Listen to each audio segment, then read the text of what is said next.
Praise the lord. ఈరోజు దేవుని వాక్యము కీర్తనలు 9వ అధ్యాయము 1వ వచనము. నా పూర్ణ హృదయంతో నేను యెహోవాను స్తుతించెదను. ఇక్కడ దావీదు ఈ కీర్తన రాస్తూ తన పూర్ణ హృదయంతో నేను దేవుణ్ణి స్తుతిస్తానని చెప్తున్నాడండి.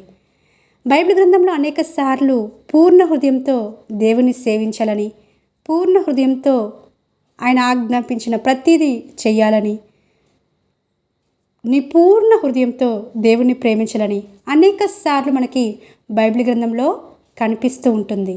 అయితే ఎందుకు ఈ మాటను స్పష్టంగా దావీదు మెన్షన్ చేయడం జరిగిందనంటే, మనలో చాలామంది అండి పూర్ణ హృదయంతో దేవుణ్ణి స్తుతించలేని వారిగా ఉంటున్నాము. ఇది వాస్తవం అండి. కొంత సమయం దేవుడికి ఇస్తున్నాము, కొంత సమయం మన ఇష్టానుసారంగా జీవించడానికి కేటాయిస్తున్నాము. అంటే లోకంలో జీవిస్తున్నాము. లోకంలో జీవించాల్సిందే, కానీ లోకంలో కలిసిపోమని చెప్పలే కదండి వాక్యము. మీరు ప్రత్యేకంగా ఉండడానికి పిలువబడ్డారు, ప్రభు చేత ఏర్పరచబడిన వారు.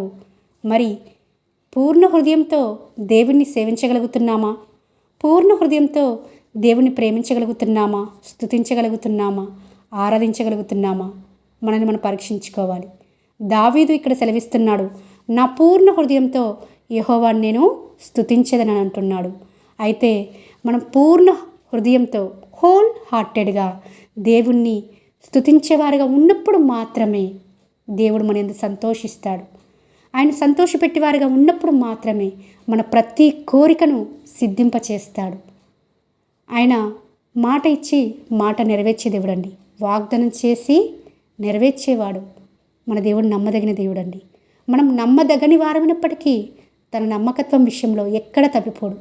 మనమే మన పూర్ణ హృదయంతో దేవుడి మీద ఆధారపడలేని వారిగా, దేవుణ్ణి స్తుతించలేని వారిగా ఉంటున్నాము. కాబట్టే మనం ఇంకనూ ఆయన యొద్ద నుంచి మేలు పొందుకునే వారిగా లేమేమో. ఈ రోజున సరి చేసుకోవడానికి మంచి అవకాశం అండి.